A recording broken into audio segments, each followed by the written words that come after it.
नमस्कार दोस्तों। डेट है आज की 1 अगस्त 2022 और स्वागत है आपका एडिटोरियल डिस्कशन में। आज 3 इश्यूज हम डिस्कस करेंगे। सबसे पहले हिंदू का आर्टिकल डिस्कस करेंगे international North South Transport corridor से संबंधित। दूसरा आर्टिकल इंडिया की WTO से व्हीट वेवर की डिमांड से संबंधित।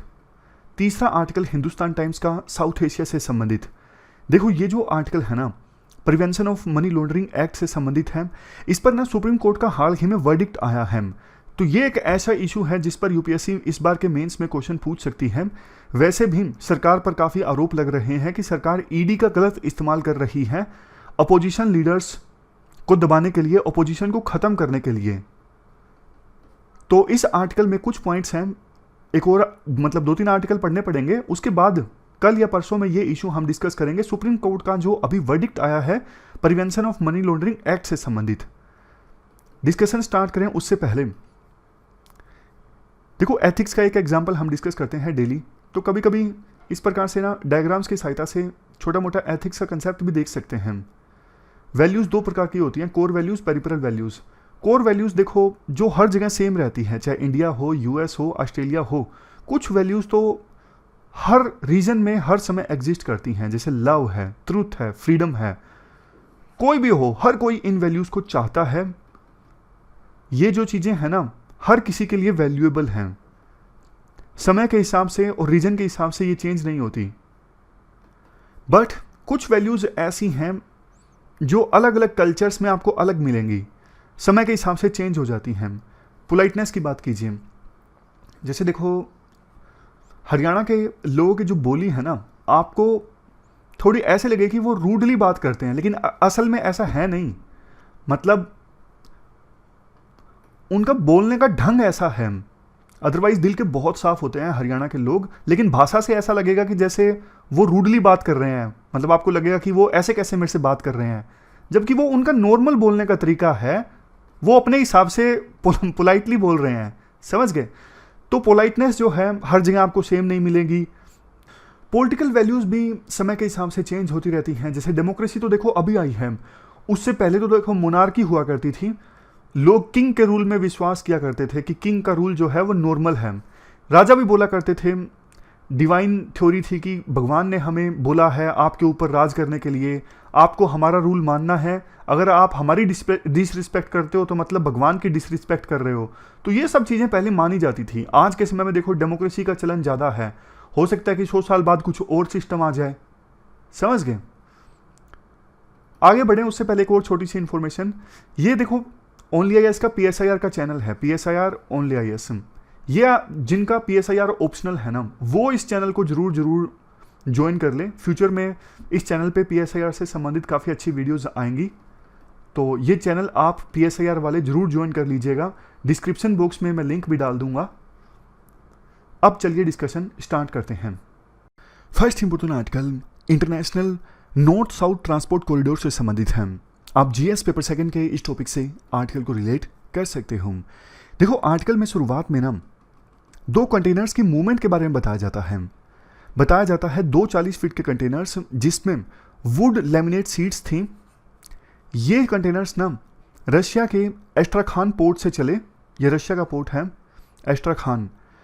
इन्होंने कैस्पियन सी को क्रॉस किया और ईरान के एक पोर्ट पर पहुंचे जिसका नाम है अंजाली पोर्ट। अंजाली पोर्ट से फिर सामान आया छबार पोर्ट पर, और छबार पोर्ट से फिर सामान आया मुंबई के नावासेवा पोर्ट पर, यहां से, समझ गए। तो ये है international North South Transport corridor. अब देखो मान लीजिए इंडिया को रशिया में सामान भेजना हो ना, तो ट्रेडिशनल रूट ये है, स्वेज कैनल से होता हुआ सामान भेजा जाता है। रूट काफ़ी लंबा पड़ता है, ये देखो कितना घूम के जाना पड़ता है। स्वेज कैनल को ही क्रॉस करने में काफ़ी समय लग जाता है, क्योंकि ना काफ़ी ट्रैफिक रहता है स्वेज कैनल में। आपको याद होगा एक शिप फंस गया था यहाँ पे कंजेशन की वजह से, तो उसके बाद ट्रैफिक पूरी तरह से स्वेज कैनल में रुक गया था। अब देखो ये जो रूट है जिसकी हमने अभी बात की, international North South Transport corridor, ये लाल रंग में जो है, ये एक प्रकार से ना शॉर्टकट है। ये अब ये ऑपरेशनलाइज हुआ है ना, तो इंडिया के लिए एक बहुत बड़ी खबर है। क्योंकि काफ़ी समय से हम बात कर रहे थे ये रूट ऑपरेशनलाइज होगा होगा होगा।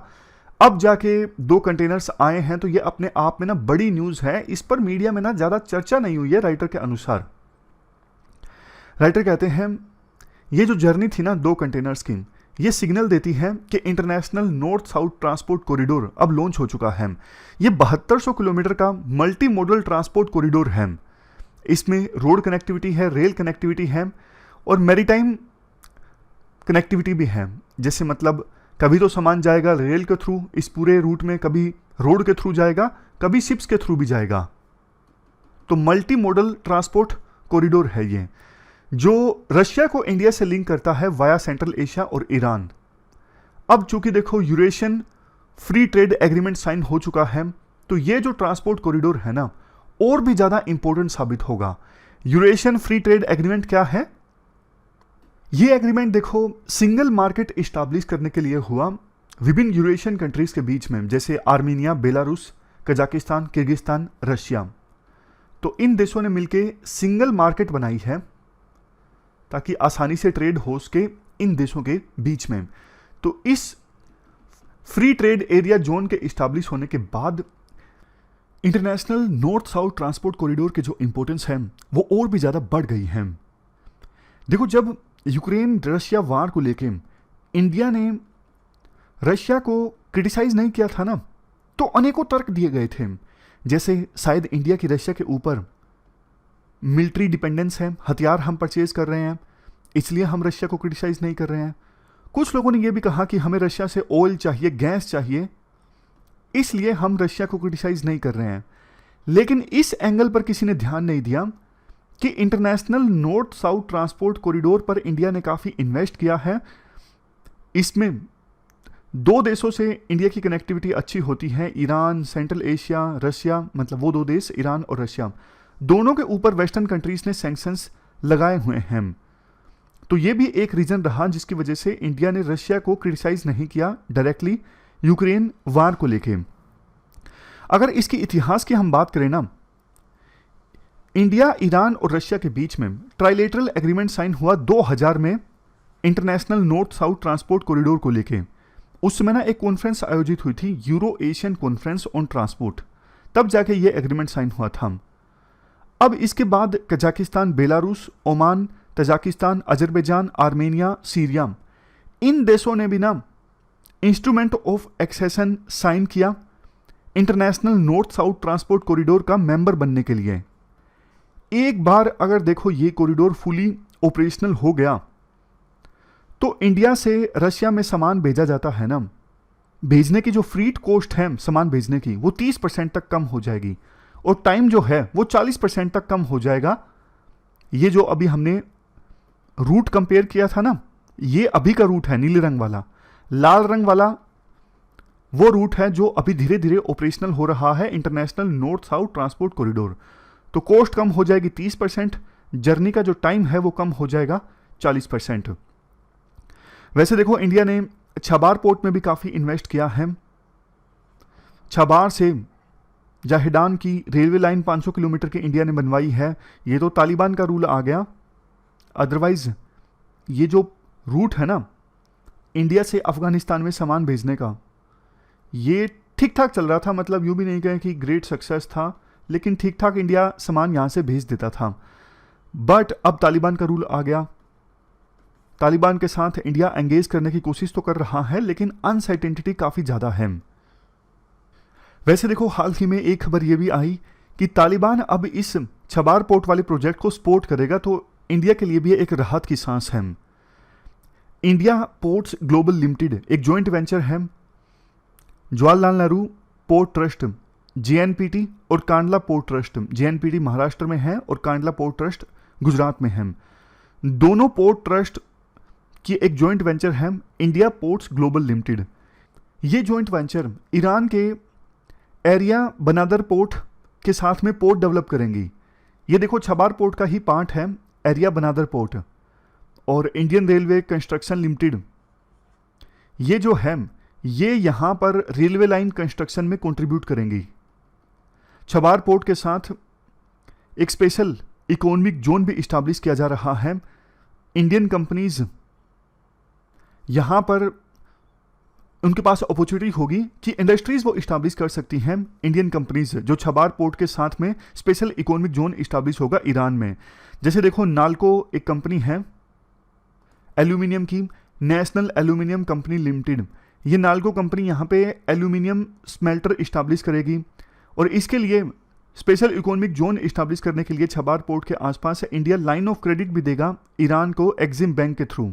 लाइन ऑफ क्रेडिट में ये होता है जैसे इंडिया ने कह दिया कि 100 करोड़ रुपए हम आपको देंगे लोन के तौर पर, तो ईरान की मर्जी है, वो धीरे धीरे करके ड्रा कर सकते हैं। मान लीजिए इस लाइन ऑफ क्रेडिट में से 20 करोड़ ले लिए तो 20 करोड़ पे लोन स्टार्ट हो जाएगा, फिर 40 करोड़ फर्दर ले लिए तो उतने पे लोन स्टार्ट हो जाएगा।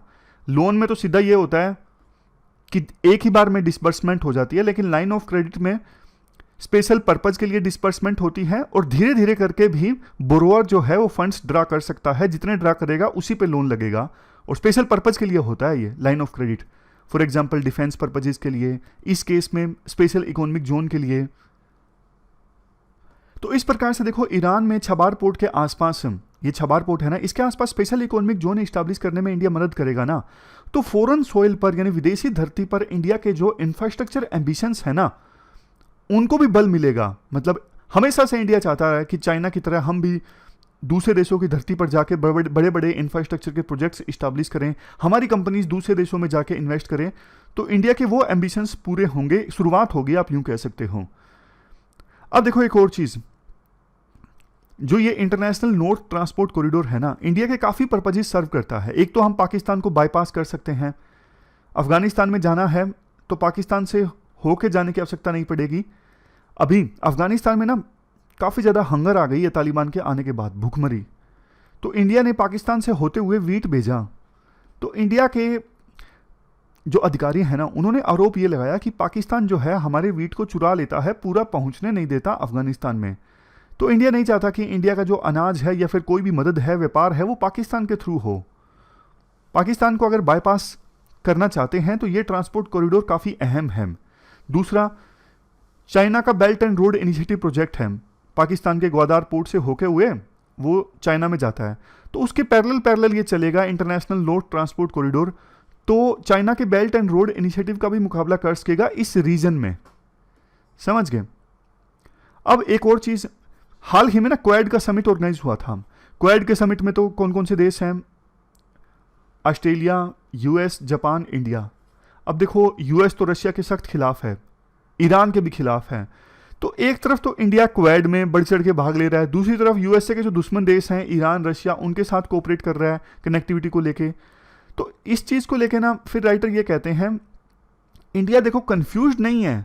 कुछ एक्सपर्ट्स जो बोल देते हैं कि इंडिया कंफ्यूज है, किस ओर इंडिया जाना चाहता है, यूएसए की ओर या फिर रशिया की ओर। पहले देखो इंडिया की नीति हुआ करती थी नॉन अलाइनमेंट की, कि हम किसी ग्रुप के साथ में डील नहीं करेंगे। अब इंडिया की नीति है मल्टी अलाइनमेंट की, कि हम एक ही समय में अलग अलग ग्रुप्स के साथ में डील करेंगे अपने इंटरेस्ट को देखते हुए।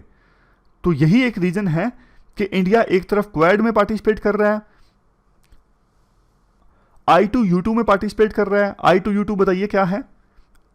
इंडिया, इजराइल, यूएसए, यूएई, ये वेस्ट एशिया का जो क्वाड है जिसके बारे में हमने आर्टिकल डिस्कस किया था।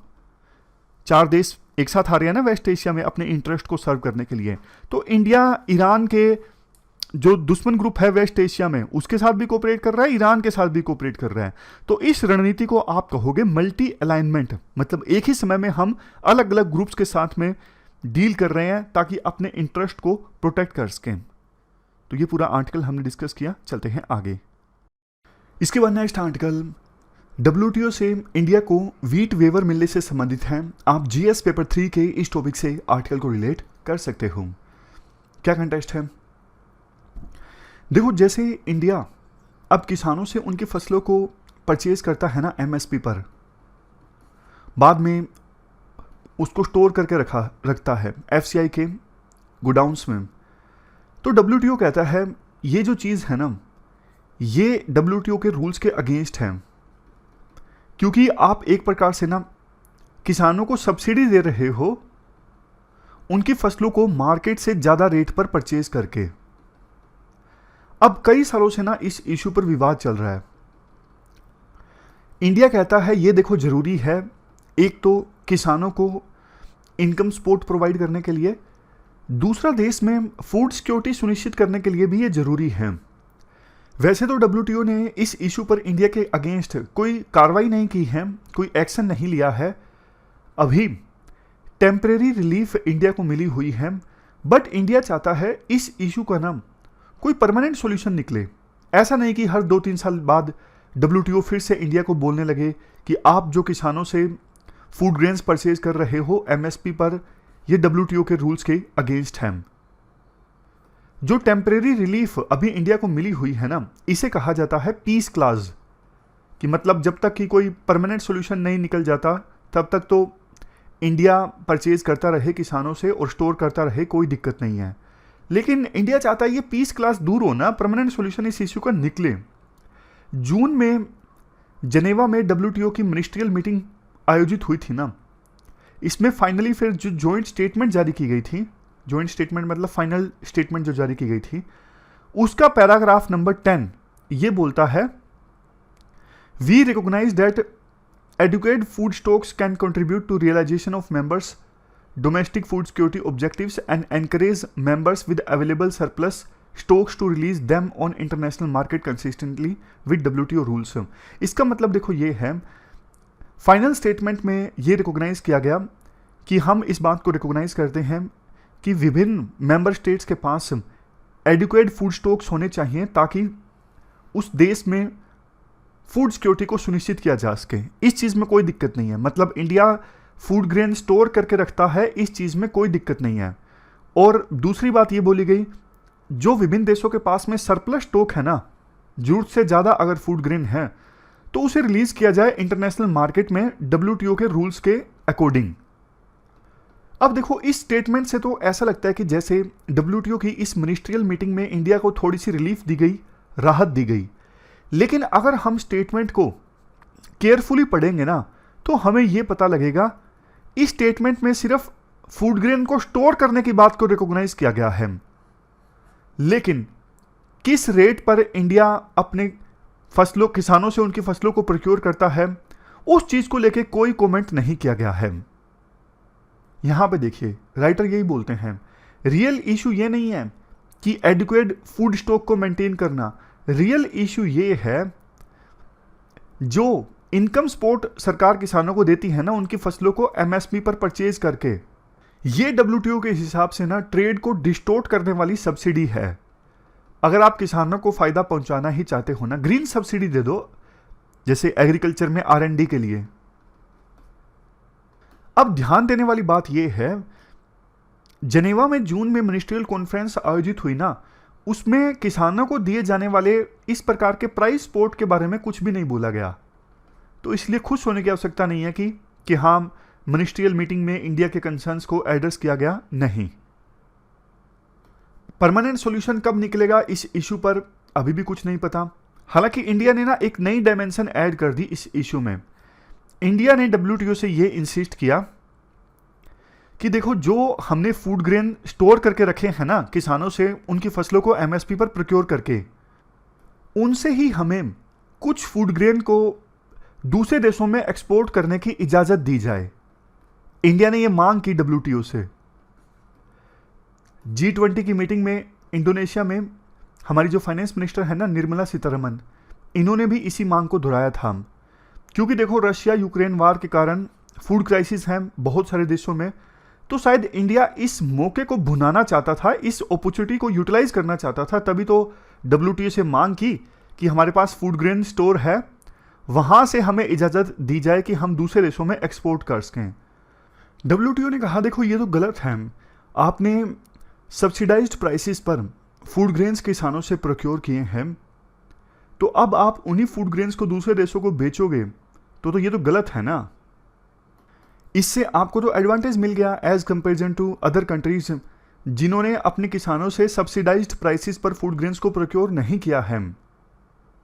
जैसे देखो एग्जाम्पल के तौर पे मान लीजिए कोई देश जो अपने किसानों को फ्री बिजली, फ्री वाटर, सीड्स पे भी सब्सिडी, ये सब देता है, तो फिर किसानों को फूड प्रोडक्शन पे कम खर्चा आएगा ना। तो ये भी एक प्रकार से सब्सिडी है। बाद में सरकार उस किसान से उसकी फसल प्रोक्योर कर लेगी, चाहे एमएसपी पे किया, लेकिन ओवरऑल जो दाम है सब्सिडी के कारण कम ही होंगे। तो वो फसल जब दूसरे देश में बिकने के लिए जाएगी तो ज़्यादा कॉम्पिटिटिव रहेगी क्योंकि सस्ती होगी। सरकार ने काफ़ी तरह की सब्सिडी दे दी थी, बहुत कुछ तो फ्री था, इसलिए कॉस्ट कम आई फसल को प्रोड्यूस करने में। अब देखना ये होगा फाइनली WTO इंडिया की इस रिक्वेस्ट को लेके मानता है या फिर नहीं मानता है। देखो फूड क्राइसिस को देखते हुए WTO शायद मान भी जाए, बट बात ये है बहुत टाइम लगा देता है WTO इस प्रकार की रिक्वेस्ट को एक्सीड करने में। कोविड-19 की महामारी आई थी, इंडिया साउथ अफ्रीका ने मिल के बोला था कि पेटेंट पे वेवर दे दीजिए। काफ़ी लंबे समय तक तो WTO सोचता रहा, अंत में जाके सिर्फ वैक्सीन के लिए पेटेंट वेवर दिया। दूसरे टेस्ट हैं, इक्विपमेंट्स हैं, डायग्नोस्टिक किट्स हैं, उनके लिए वेवर अभी भी नहीं मिला है। तो उसी प्रकार से ये इंडिया ने जो मांग की है कि हम हमारी पब्लिक स्टॉक होल्डिंग से फूड ग्रेन को एक्सपोर्ट कर सकें दूसरे देशों में, इस पर भी हो सकता है इंडिया को वेवर मिल जाए। लेकिन राइटर एक पॉइंट ये रेस करते हैं, इसकी जरूरत ही क्या है इस वेवर के मांगने की। अगर इंडिया चाहता है अपने अनाज को एक्सपोर्ट करना तो इंडिया सिर्फ अपने जो प्राइवेट ट्रेडर्स हैं ना उनके ऊपर लगा बैन हटा दे, अपने आप प्राइवेट ट्रेडर्स दूसरे देशों में वीट एक्सपोर्ट करना स्टार्ट कर देंगे। अगर इंडिया खुद चाहता है कि नहीं सरकार करे ये काम, सरकार फूड ग्रेन एक्सपोर्ट करे दूसरे देशों में जहां पे जरूरत है, तो भी India UN world food programme के तहत ऐसा कर सकता है। तो फिर आवश्यकता क्या है WTO से वो मांगने की जिसका कोई फायदा ही नहीं है। राइटर कहते हैं बात ये नहीं है, बात ये है कि आप जो परमानेंट सॉल्यूशन की बात कर रहे हो ना पब्लिक स्टॉक होल्डिंग वाले इशू में, वो इशू फिर डाइल्यूट हो जाता है। WTO नेगोशिएशंस में ना आपके ऑब्जेक्टिव्स क्लियर होने चाहिए, क्रिस्टल क्लियर कि आप चाहते क्या हो नेगोशिएशंस में। तो ये पूरा आर्टिकल हमने डिस्कस किया, चलते हैं आगे। अगला आर्टिकल देखो साउथ एशिया से संबंधित है। आप GS पेपर सेकंड के इस टॉपिक से आर्टिकल को रिलेट कर सकते हो। साउथ एशिया में देखो ये सारे देश आते हैं, अफगानिस्तान, पाकिस्तान, इंडिया, श्रीलंका, बांग्लादेश, म्यांमार, भूटान और नेपाल। इंडिया का विजन ये है साउथ एशिया का कि आपस में इन देशों के बीच में ज़्यादा ट्रेड हो, इन्वेस्टमेंट फ्लो हो, एक देश से दूसरे देश में ट्रांसपोर्ट अच्छा हो, विभिन्न देशों के बीच में कनेक्टिविटी अच्छी हो, कम्युनिकेशन अच्छा हो। और अपने इस विजन को सिद्ध करने के लिए इंडिया के पास में ना दो इंस्ट्रूमेंट्स हैं, एक तो सार्क जो ठंडे बस्ते में है, दूसरा इंडिया की नेबरहुड फर्स्ट पॉलिसी। वैसे देखो साउथ एशिया में जो देश आते हैं ना इनके बीच आपस में कॉमन कल्चरल रूट्स हैं। जैसे आप देखिए इंडिया और पाकिस्तान तो एक ही हुआ करते थे, इवन बांग्लादेश भी देखो 1947 से पहले इंडिया का ही हिस्सा था। तो मतलब इस पूरे रीजन में ना आपस में कल्चरल रूट्स हैं, कल्चरल शेयर्ड है। लेकिन देखो अगर कल्चरल सिमिलरिटी है तो कुछ दूसरी तरह की सिमिलरिटीज़ भी साउथ एशिया के विभिन्न देशों में अभी देखने को मिल रही हैं।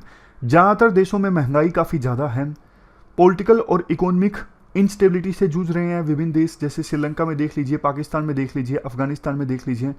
फॉरेन एक्सचेंज रिजर्व ख़त्म हो रहे हैं ज़्यादातर देशों के, पाकिस्तान का यही हाल है।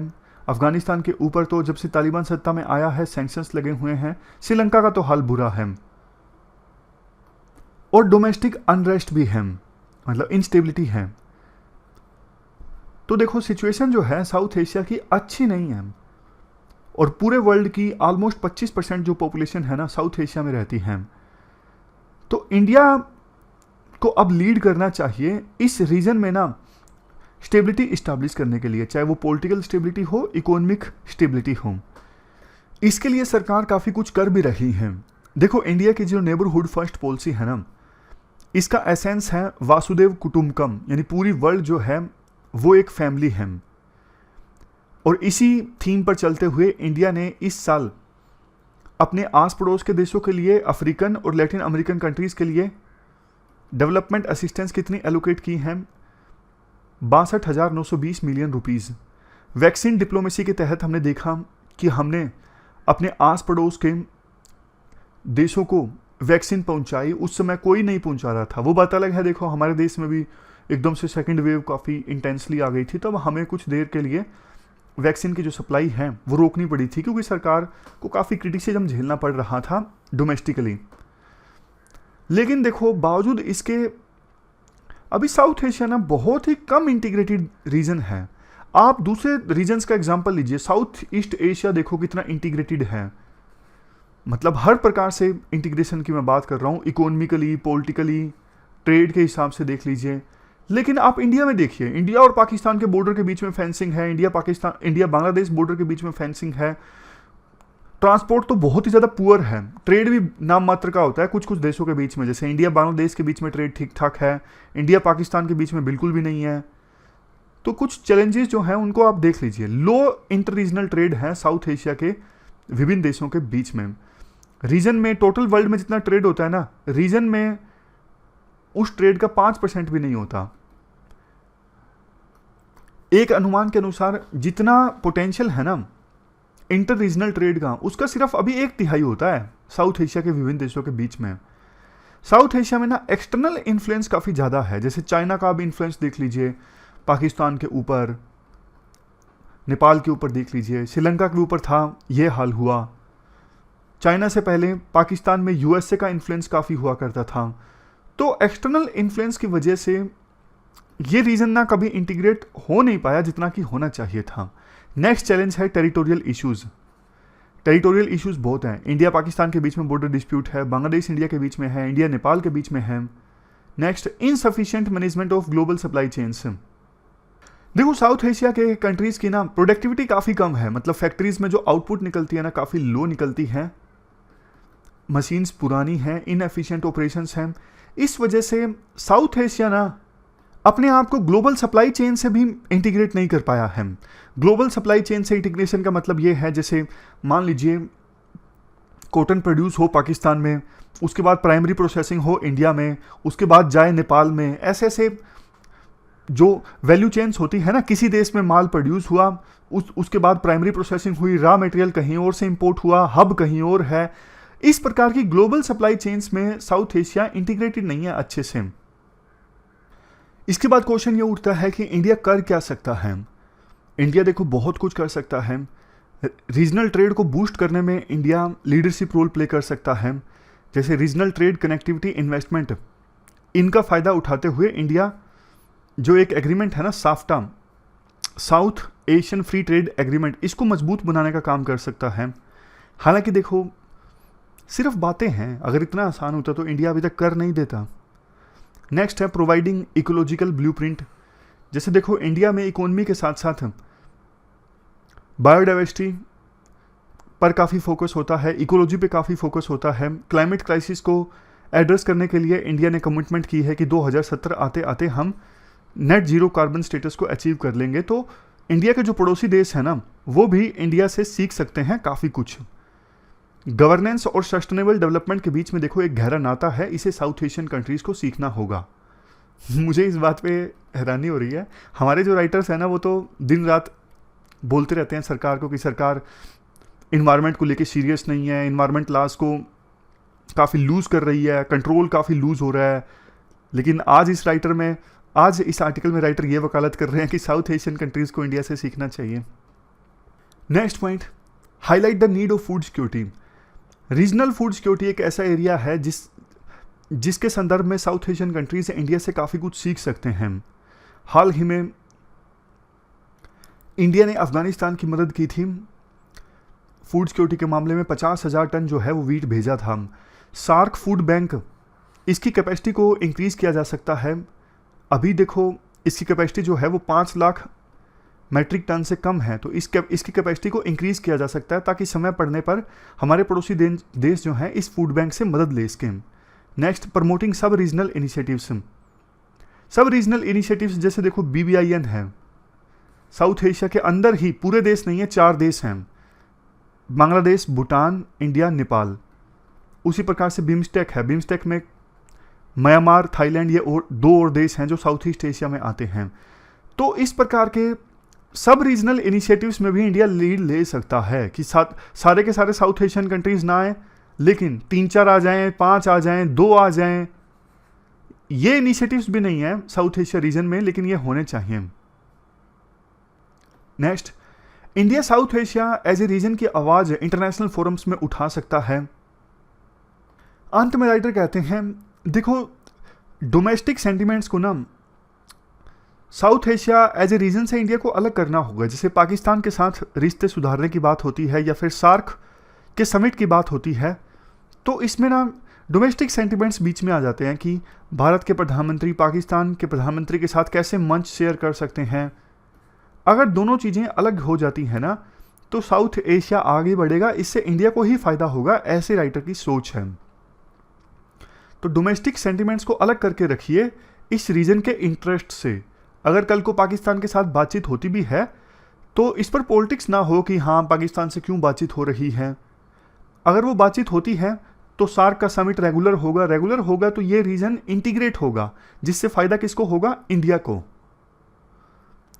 तो ये हमने पूरा आर्टिकल डिस्कस किया साउथ एशिया से संबंधित। हालांकि बातें इस आर्टिकल में काफ़ी ज़्यादा आइडियल हैं। चलिए, इस डिस्कशन में फिलहाल इतना ही है। Thank you very much for discussion.